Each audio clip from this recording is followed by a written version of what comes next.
Hello, welcome to another episode of Ladies Rendezvous. This is where it is happening, and we take you around the world, tell you what is happening around the world with a solution, and also provide suggestions when it need be, especially when it comes to morals, how to behave in the society, in our marriages, in our relationships, and we take up the issue of girl child, very, very important.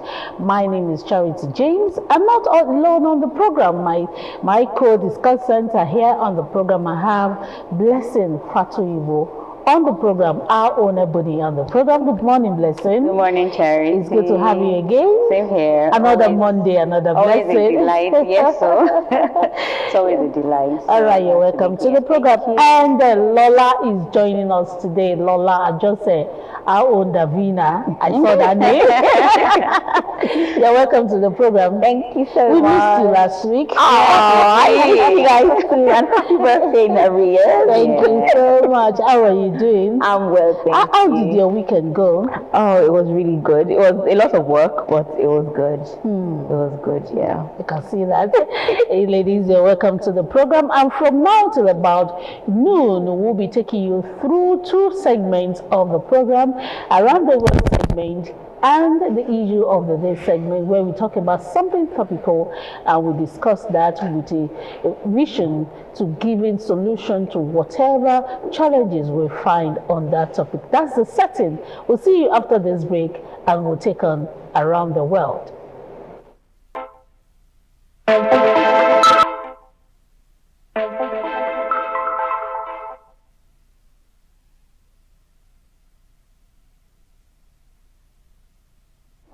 Our very stop on this side of the world is where we're talking to ourselves, especially married couple, on remembering the past. I know that a lot of people tend to do this at least 80% of the time. When you're trying to resolve an issue, you go back, you relive what has happened in the past with a view telling them that this is something you did about 2 days ago, about 1 month ago, about 1 year ago. And that thing brings about a lot of resentment. And so this marriage counselor that will be talking to us on the program is saying we shouldn't do that. And he pointed out a lot of things that will go wrong if we remember the past, especially condemning your partner or your spouse while reliving the past. So let's listen to him and watch what he will say. What do you do when your spouse brings up the past all the time in your marriage? You see, you're discussing something that happened today. Suddenly a mistake from 5 years ago appears in the conversation. You thought the issue had been forgiven, yet it returns again and again and again every time there's a conflict. Many spouses describe this experience like this. Every disagreement becomes a history lesson. You see, the present argument turns into a list of past offenses. Old mistakes, old disappointments, old hurts suddenly resurrect. When the past keeps resurfacing, the relationship begins to feel trapped in a cycle of unresolved pain. One Ghana proverb says, "The one who fetches an old log invites old smoke." Ladies and gentlemen, when we constantly revisit the past, we revive emotions that should have already faded. Healthy relationships must learn when to remember and when to release. Forgiveness does not mean pretending that the past never happened. It simply means choosing not to let the past control the present. When couples repeatedly bring up past mistakes, several emotional consequences will occur. First, the person being reminded begins to feel that they can never escape their past errors, like they've been sentenced to life imprisonment. Number two, Trust becomes difficult to rebuild because forgiveness appears incomplete. 3. Emotional safety disappears because every conversation risks reopening old wounds. You see, marriage cannot flourish in an environment where past mistakes constantly used as weapons of mass destruction. Healing requires something deeper than memory. Healing requires intentional release. This does not mean ignoring unresolved issues. Some past wounds will surface because they were never fully addressed at that time. In such cases, couples must revisit the issue, not to accuse or judge, but to seek genuine understanding and closure. But once forgiveness has truly occurred, the relationship must now move forward. Otherwise, the past becomes a chain that prevents the marriage from growing. What are we trying to say? Grace focuses on the future, not endless condemnation of the past. In conclusion, every marriage carries memories, some beautiful, some painful. But the strength of a relationship is not determined by how many mistakes occurred in the past. It is determined by the willingness to forgive and to move forward. A marriage that constantly relieves old wounds will struggle to grow and will struggle to thrive. But a marriage that learns from the past whilst embracing the future can become stronger than ever before. What do you do?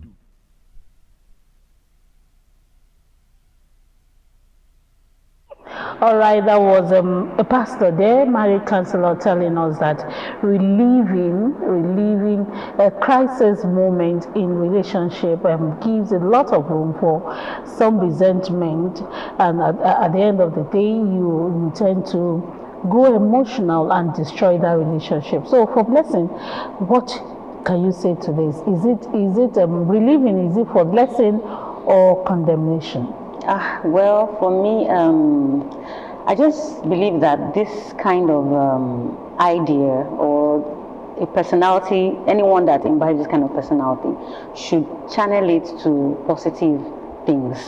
For example, some people remember patterns of what their spouse did to them since 10 years ago, and they tell you the time, the date, the month, and how they felt, and you keep doing this thing over and over. You have not changed. Do you understand?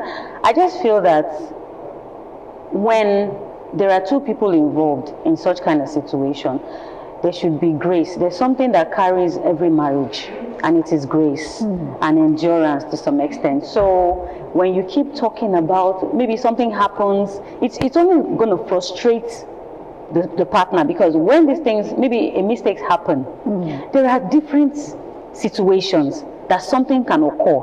And then that mistake would happen, that happened years ago, it would happen again. And when it happens and you keep reminding the person, you talking about it, you are also reviving that emotion. You are visiting the past, you are reviving that emotion. It can actually become something called, there's this thing they call time bomb. Okay. It gets to a point where you keep piling up these offenses up and down, all over for a long time, and it gets to a point the person can't take it anymore. And then that's, maybe it's just a little tiny mistake the person made, and before you know it, the whole relationship, the marriage is gone. Do you understand? So I think it needs to be channeled.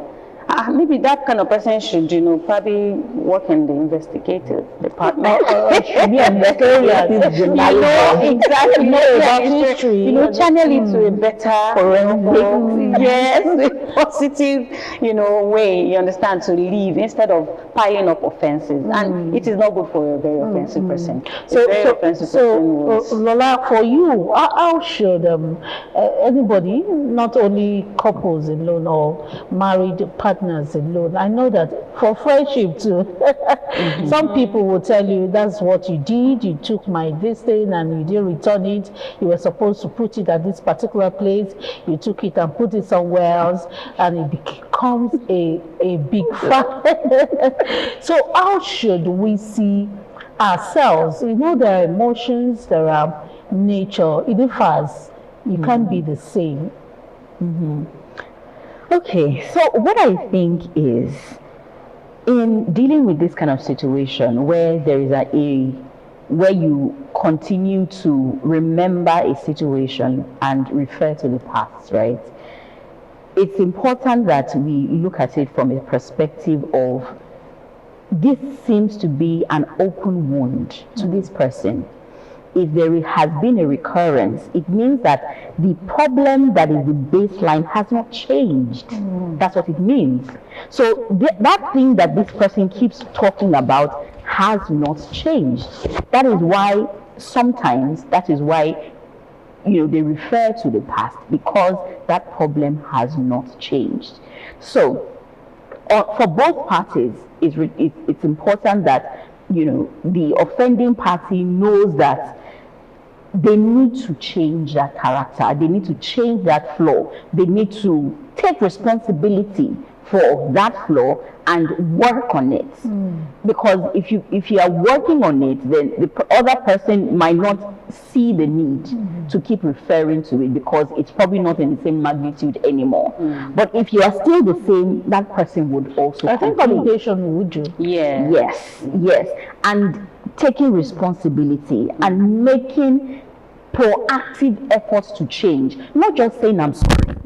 I'm sorry. Yes, you are sorry. We understand you are sorry. But what changes things is what you then do after the I'm sorry. Yeah. Are you changing? Are you being proactive? Are you thinking about how you can make the situation better? And for me, that comes from a place of love, right? If you love, if you love the other person, you would consider them and make efforts to change. Like Blessing said, you have to, in marriage and in relationships, you have to extend love, right? Extend grace, right? So there is grace, and then there is also forgiveness, right? Both parties must extend grace, both parties must extend forgiveness, and both parties must be accountable for change. All right, now let's go to this second one, because it's partly related when you look at talking about love and forgiveness. When Uche Obodo came out and told Nigerians that she will be getting married to a younger person, a younger man in age to her, a lot of backlash came up and people were condemning, and she quickly came online to set the record straight, saying that it is her choice. She has been with men older than her by 20 years, 10 years, 8 years. People should mind their businesses. Now, today she is online too, telling us that she is tired of the relationship. So let's just pause and look at why love fades in relationship, using and her husband Saga. Both of them has been online dragging themselves.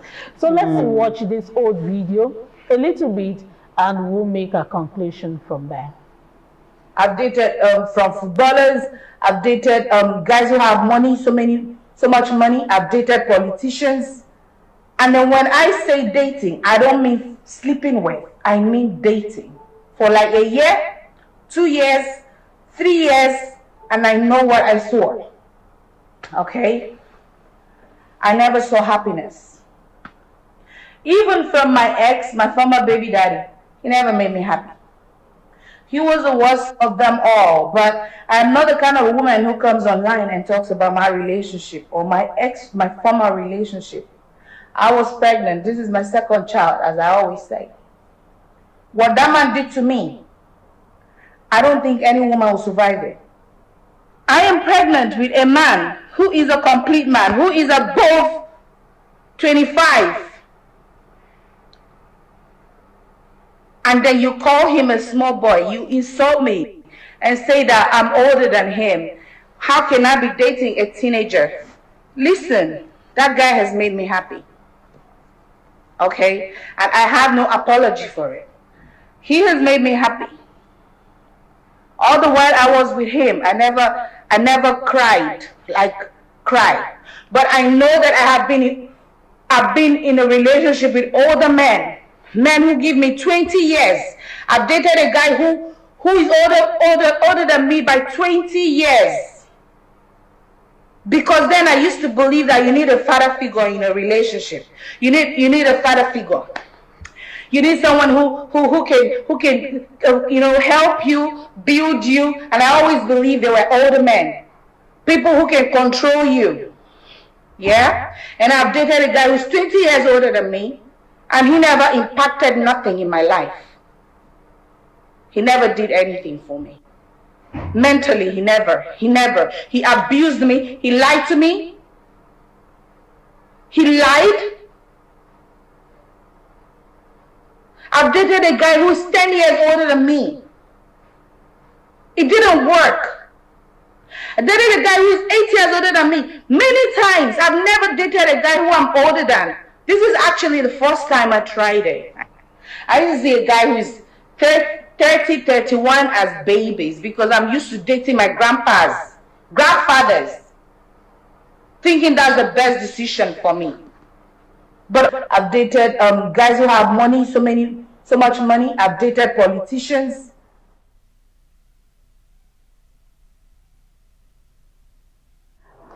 All right, that was Uche there, explaining herself in an old video anyway. It is not a recent video about the man that she got. Actually, they have children together, and now she is tired of the marriage, and she's out already. Out already. So sad. Of the marriage. So, what do we make out of this? When love fades, how should partners in that relationship take up the leftover of their marriages or marriage? For instance, Uche came out to the social media. The social media she came out to telling people to mind their business. Now she's coming out. She's bringing her business out again.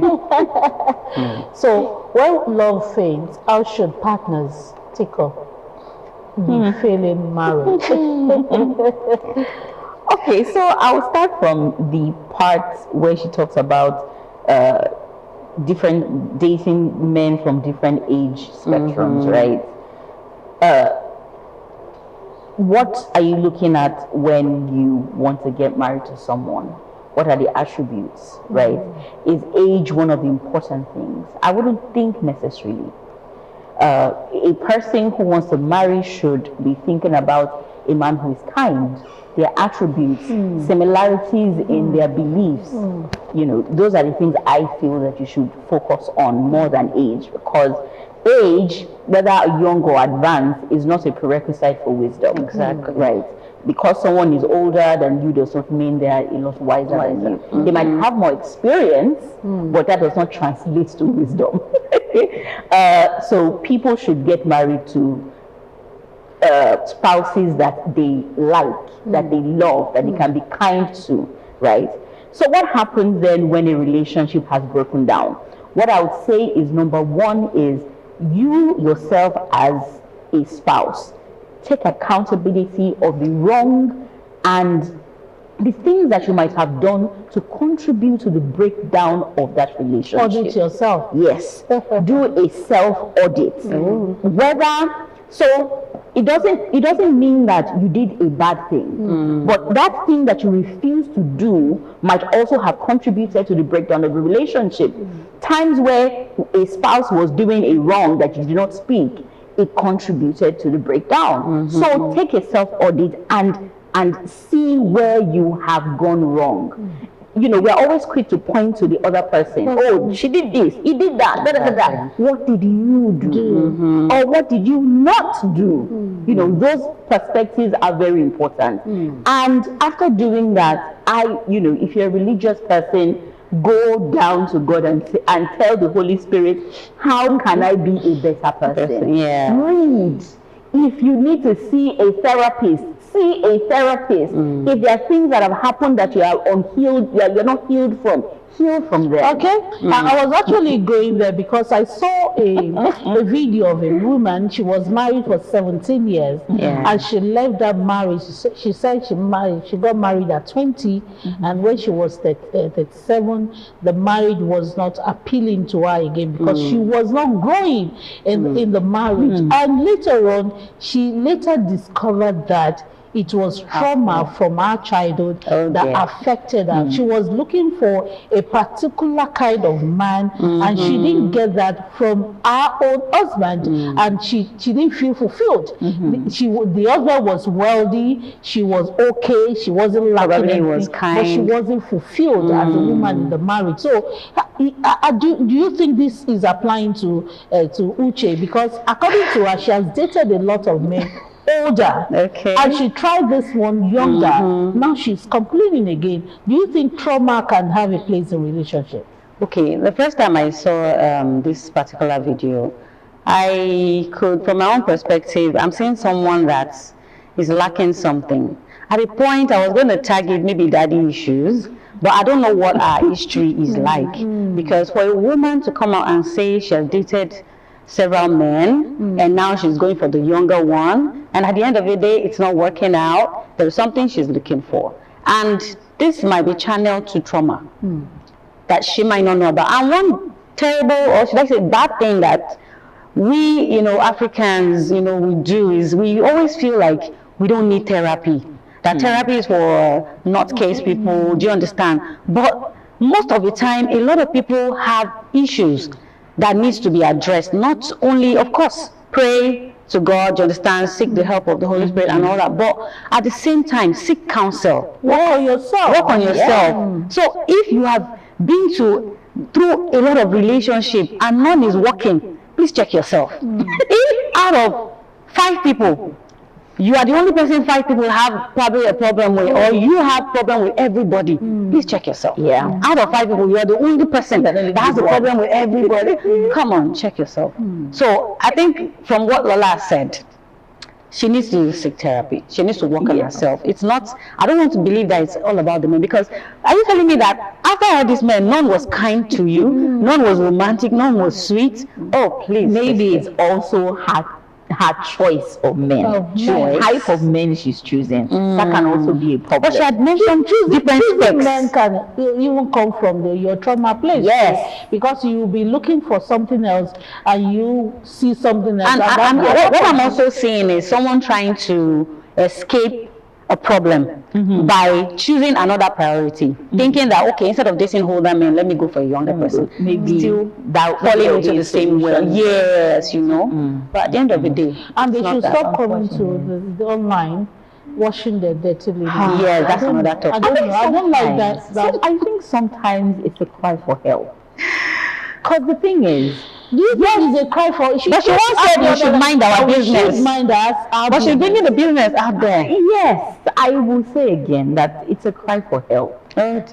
There are times where you might have people around you, but the fact that you are able to just speak, people that are not listening to you, or they're not presently with you, sometimes it's easier to speak, right? Because you feel that you are speaking to oblivion. So you just talk, and sometimes it's a source of relief for you. A lot of the time it backfires. It's always anything on social media, maybe. If you feel the need to talk, get a camera, get a camera for yourself, video yourself for yourself. Try. Seriously. Anyway, I think Uche needs a lot of therapy, and a lot of people tend to go towards what they do not like. Subconsciously, they attract what they do not like. And in this case, we wish that she heals and she gets the help that she really needs. And we pray that she'll have the strength, and the husband, the ex-husband now, to take care of the children involved in the marriage. Now let's go to the third one, and this third one is talking about love language. A lot of times when you talk about love language, you look at the other partner, but this video is telling us that the love language that you are seeking for, are you giving someone else? So just listen and watch the video. Married women, I can bet that many of you do not know what your husband's love language is. The reason I'm saying this is because I was speaking to a lady and she was talking about how her love language is this, her love language is that, but her husband just doesn't get it. Sometimes he would get it and he will perform and everything. And speaking to the man, he kind of explained that, okay, yeah, he will do better here and there and there. Then I went back to the lady and said, okay, what is his own love language? And did you try to also do what he likes? She was like, I don't know his love language. I'm like, okay, here you are placing importance on the fact that this guy does not know your love language, but you're not even putting in effort to know what his own love language is. Another lady one time said her husband's love language is that she should just leave him alone. Yes, fair enough, men like their mental space, but that's not really his love language. For most guys, I can give you this for free. For most guys, their love language is words of affirmation. Just tell your husband, baby, I appreciate you. Just simple gratitude alone will go a long way. Words of affirmation is a great deal for guys. And whatever you discover your husband's love language to be, whether it's words of affirmation, whether it's quality time, whether it's gifting, whether it's physical touch, whatever his love language is, please just layer it on top with respect. And I promise you, 9 out of 10 times, you will always have your way with your man. So your own work for today is go and find out what your husband's love language is. Married women, I can bet that.